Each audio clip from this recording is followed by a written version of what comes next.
Hello friends, मैं विनय निर्भीक। Friends, आपका एक बार फिर से मेरे चैनल पे स्वागत है। फ्रेंड्स, जैसा कि आप लोग जान रहे हैं, मैं कई बार आप लोग को RRB group D exam date के बारे में बता चुका हूँ, लेकिन फिर भी आप लोग को कंफर्मेशन नहीं हो पा रहा है कब से एग्ज़ाम होगा। आप लोग बार बार कमेंट्स करके पूछ रहे हैं, ठीक है। तो मेरे दिमाग में एक आइडिया आया है जिससे आपको कंफर्मेशन मिल सकता है।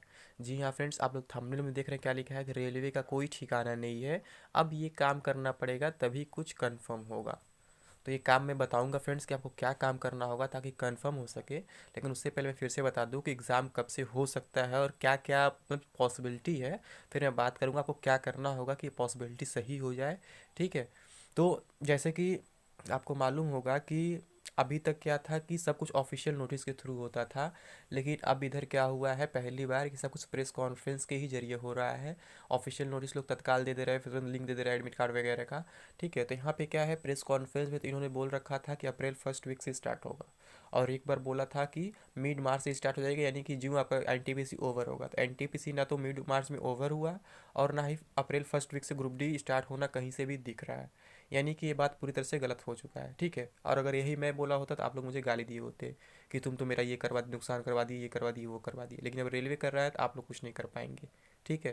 ये कॉमन सी बात है, क्योंकि आप लोग एनटीपीसी एग्जाम में देख चुके हैं, जब मैं बोला था 28 एग्जाम नहीं होगा तो बहुत से लोग मुझे गाली दिए, जबकि मैं अपने फैक्चुअल बेस्ड पे ही था, लॉजिकल बेस्ड पे ही था कि रेलवे कभी भी बिना ऑफिशियल नोटिस के एग्ज़ाम नहीं कराता है। प्रेस कॉन्फ्रेंस कोई बहुत बड़ा मुद्दा नहीं है, ठीक है, वो फेक भी हो सकता है। लेकिन वहाँ पे क्या हुआ, प्रेस कॉन्फ्रेंस पे ही आरआरबी एनटीपीसी का एग्ज़ाम करा दिया गया। लेकिन अब आप देख रहे हैं वही प्रेस कॉन्फ्रेंस फिर से गलत साबित हो गया, और ग्रुप डी एग्ज़ाम उस टाइम पे नहीं हो पा रहा है जब प्रेस कॉन्फ्रेंस में बोला गया था कि एनटीपीसी एग्ज़ाम ओवर होते ही या फिर अप्रैल फर्स्ट वीक में, मिड मार्च में, मतलब बहुत से डेट दिए गए थे, दो तीन बार अलग अलग, लेकिन तीनों एक भी मतलब वहाँ फुलफिल नहीं हो पा रहे हैं प्रेजेंट सिचुएशन में। क्योंकि आप देख रहे हैं कि जो एनटीपीसी का एग्ज़ाम है वो उसके 5 फेज़ का डिटेल्स आ चुका है, छठा फेज़ भी होगा, फिर सातवां भी हो सकता है। अभी आप देख रहे हैं जो सिचुएशन है, और आप देख रहे हैं कैसे कैसे एग्ज़ाम्स कराया जा रहा है। पहले फेज़ में 23 लाख बुलाया गया, दूसरे में 27 लाख, तीसरे में 25 लाख। तो ऐसे ही लोग बुला रहे हैं। पहला फेज़ आपका चला था 28 दिसंबर से लेकर के 13 जनवरी तक, दूसरा फिर चला आपका 16 जनवरी से लेकर के 30 जनवरी तक, तीसरा फिर चला 31 जनवरी से लेकर के 12 फरवरी तक, चौथा फिर चला आपका 15 फरवरी से लेकर के 3 मार्च तक, ठीक है। और फिर पांचवा फेज जो है आपका 4 मार्च से लेकर के 27 मार्च तक चल रहा है। फिर आपका छठा फेज होगा जो कहीं ना कहीं अप्रैल में जाएगा, फिर अगर सातवां होता है तो वो भी अप्रैल में ही जाएगा। यानी कि आप देख रहे हैं पूरा अप्रैल खत्म हो जा रहा है केवल एनटीपीसी में ही, ठीक है। और आप लोग के मन में ये कन्फ्यूज़न था कि एसएससी के एग्ज़ाम्स है, एसएससी सीएचएसएल है, एसएससी सीजीएल है, और बंगाल चुनाव है, ये चुनाव वो चुनाव। तो फ्रेंड्स, मैं पहले भी कंफर्म कर चुका हूँ कि किसी एक की वजह से दूसरा एग्ज़ाम नहीं रुकेगा, फिर चुनाव की वजह से कोई एग्ज़ाम नहीं रुकेगा। लेकिन यहाँ पे क्या प्रॉब्लम फ्रेंड्स, अब आरआरबी ही एनटीपीसी को भी करा रहा है, आरआरबी ही ग्रुप डी को भी करा रहा है रिटन एग्ज़ाम। अब कुछ लोग ये कहेंगे कि ग्रुप डी का नोटिफिकेशन तो आरआरसी के थ्रू आया है, तो इसे मैं कई बार क्लेरिफाई कर चुका हूँ कि भले आरआरसी के थ्रू नोटिफिकेशन आया है, बट रिटन एग्ज़ाम आरआरबी कराएगा। और आरआरबी आरआरसी में ही डिफरेंस होता है कि अगर आरआरबी कराता है तो ऑल इंडिया सिंगल एग्ज़ाम होता है, और अगर क्या होगा आरआरसी कराएगा तो बोर्ड वाइज अलग अलग एग्ज़ाम होगा। तो अभी क्या हो रहा है, पिछले बार से अलग अलग एग्ज़ाम नहीं हो रहा है, ठीक है, सभी का एक साथ एग्ज़ाम हो रहा है।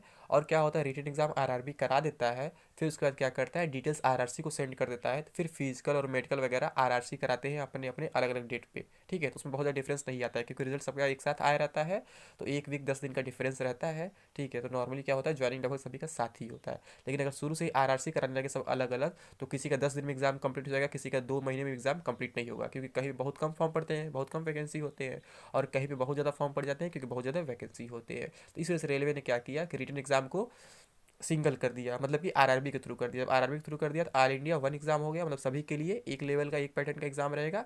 आरआरबी वाइज पेपर अलग अलग नहीं होगा, और आप देखते हैं एक ही सेंटर पे कई आरआरबी कैंडिडेट सब मिल भी जाते हैं। लेकिन पहले क्या होता था, जब आरआरसी एग्जाम कराता था तो एक सेंटर पे एक ही आरआरसी कैंडिडेट मिलते थे और अदर नहीं मिलते थे, क्योंकि सबका पेपर अलग अलग होता था उस टाइम, ठीक है। तो रीज़न ये है फ्रेंड्स।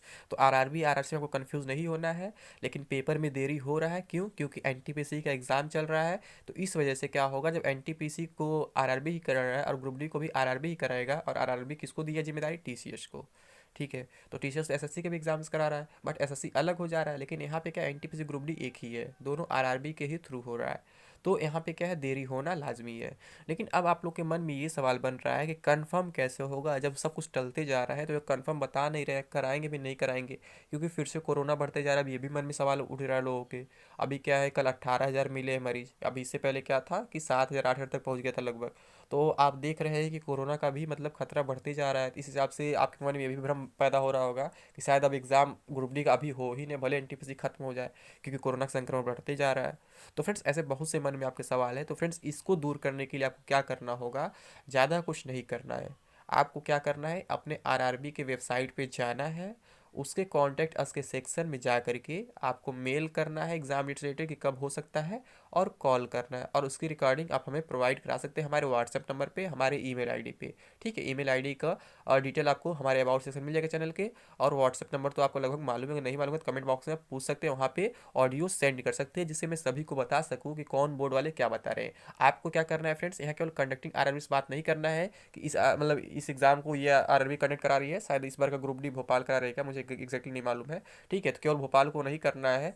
तो यहाँ पे क्या करना है, आप जिस आरआरबी से अप्लाई किए उसे कॉल करें, ताकि पता चल सके हर एक आरआरबी से क्या क्या इन्फॉर्मेशन मिल रहा है। ठीक है, और कितनी सच्चाई उसमें हो सकती है, और जो मैं पब्लिकली सबके सामने पेश करूंगा कि हाँ ये आरआरबी वाले ने ये कहा है, तो आप लोग कॉल करें तो रिकॉर्डिंग जरूर करें फ्रेंड्स, ताकि पूरा कंफर्म हो सके कि ये लोग कितना सच बोल रहे हैं, कितना झूठ बोल रहे हैं, इनके बातों में कितनी सच्चाई है। क्योंकि एनटीपीसी एग्जाम में आप लोग देखे थे, कॉल रिकॉर्डिंग बहुत से वायरल हुए थे। कोई कुछ बोल रहा था, कोई कुछ बोल रहा था, कोई बोला था 28 एग्जाम नहीं हो पाएगा, कोई बोला था बिल्कुल नहीं होगा, कोई बोला था हम जानते ही नहीं है। तो ऐसे बहुत सारे जवाब मिल रहे थे। तो अब ग्रुप डी में देखते हैं लोग क्या जवाब दे पाते हैं, ये इंपॉर्टेंट है। तो आप लोग कॉल जरूर करें फ्रेंड्स अपने अपने आरआरबी को। ठीक है, और मेल भी करें, और उसका रिकॉर्डिंग जरूर करें, रिकॉर्डिंग मुझे व्हाट्सएप करें, ईमेल करें, जहां से हो सकता है मुझे प्रोवाइड कराने का प्रयास करें, ताकि मैं सबको दिखा सकूं, बता सकूं कि हाँ यहाँ पे ये चल रहा है, ये बोर्ड वाले ये बता रहे हैं। अदरवाइज आप ऐसे ही परेशान होते रहेंगे और कोई इन्फॉर्मेशन आपको नहीं मिल पाएगा।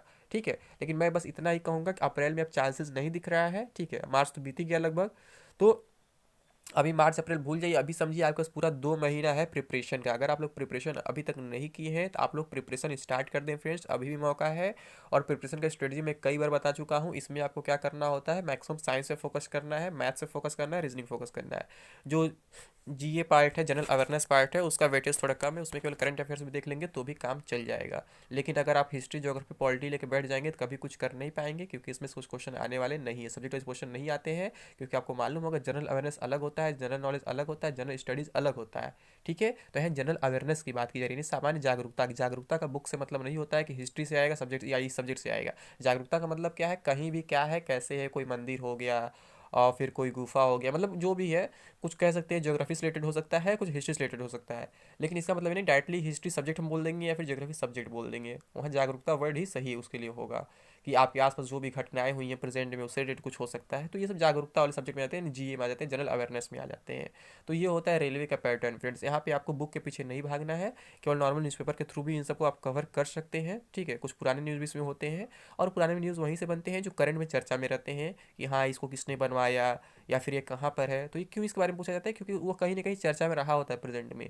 ठीक है, इसलिए पूछा जाता है, यानी कुछ न भी जो होता है करंट से ही रिलेटेड कर देता है। और इसके साथ क्या होता है, जो कई सारे देश दुनिया में उनके राष्ट्रपति वगैरह पूछ लेते हैं, जहाँ नए चेंज हुए रहते हैं, या कोई मर गया तो उसका पूछ लिया जाता है। तो ये सब इन्फॉर्मेशन आपको होना चाहिए फ्रेंड्स, ताकि आप आसानी से प्रिपरेशन कर सकें। और मैं इसी हिसाब से पिछले प्रिपरेशन किया भी था। ठीक है, तो आप लोग से मैं यही कहूँगा कि आप लोग केवल प्रिपरेशन पे फोकस करें, और बाकी कॉल करके जरूर कन्फर्म करें कि आपके आरआरबी वाले क्या बता रहे हैं कि एग्ज़ाम कब से होगा। अदरवाइज आप ऐसे ही परेशान होते रहेंगे, आपको कोई एग्जैक्ट इन्फॉर्मेशन नहीं मिल पाएगा, और बार बार कहेंगे मुझे नया अपडेट दो, नया अपडेट दो। तो फ्रेंड्स नया अपडेट मैं नहीं दे पाऊंगा एग्जैक्टली अपने पास से, क्योंकि मैं बोर्ड में नहीं बैठा हूँ। ठीक है, ये काम चेयरमैन का है और उनके ऑफिसर्स का है, वर्कर्स का है। तो चेयरमैन जान रहे हैं, अपने बात से पीछे पलट चुके हैं। वो बोले थे जो कि हो जाएगा अप्रैल फर्स्ट वीक से या फिर मार्च लास्ट वीक से, तो हो नहीं पा रहा है, क्योंकि मिड मार्च में बोले थे कि कंप्लीट हो जाएगा ग्रुप डी का, सॉरी एनटीपीसी का। तो ग्रुप डी स्टार्ट हो जाएगा जस्ट उसके बाद, तो यहाँ कोई पॉसिबिलिटी नहीं दिख रही है, आप देख रहे हैं। तो मैं यही कहूँगा, अब आप लोग कॉल करके केवल परेशान करें आरआरबी वालों को, ताकि क्या हो, वो लोग कुछ एग्जैक्ट इन्फॉर्मेशन आपको प्रोवाइड करा सके, ऑफिशियल नोटिस दे सके। ऑफिशियल नोटिस देने के लिए आपको दबाव बनाना होगा, ताकि कुछ कंफर्मेशन मिल सके कि एग्ज़ाम कब से होने वाला है। क्योंकि प्रेस कॉन्फ्रेंस वाली बात अब देख ही चुके हैं, पूरी तरह से झूठ साबित हो चुकी है। तो अब ये लोग क्या करें, या तो नया प्रेस कॉन्फ्रेंस में कुछ बोलें, या फिर ऑफिशियल नोटिस ही कम से कम कुछ दे, तभी कुछ होने वाला है। अदरवाइज आप ऐसे परेशान होते रहेंगे। ठीक है फ्रेंड्स।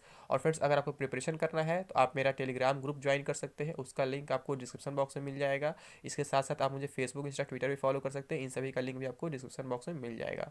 फॉलो करने से ये फायदा होगा, अगर आप मुझे डीएम करेंगे, कोई क्वेरी होगा, मैं जवाब दे पाऊंगा। अदरवाइज बिना फॉलो किए आप मुझे क्वेरी अपना वो मैसेज करते हैं डीएम में, तो फिर क्या होता है, आपका मैसेज स्पैम में चला जाता है, फिर मैं देख नहीं पाता हूँ, जिससे मैं आपकी क्वेरी का जवाब नहीं दे पाता हूँ। तो फ्रेंड्स इसलिए कहता हूँ पहले फॉलो करें, फिर आप लोग, फिर उसके बाद ही आप लोग डीएम करें। ठीक है फ्रेंड्स, तो उम्मीद करता हूँ आप लोग समझ गए होंगे मैं क्या कह रहा हूँ और क्या कहना चाहता हूँ, आपको क्या करना चाहिए। ठीक है, तो अभी के लिए बस इतना ही फ्रेंड्स। Thank you. जय हिंद, जय भारत।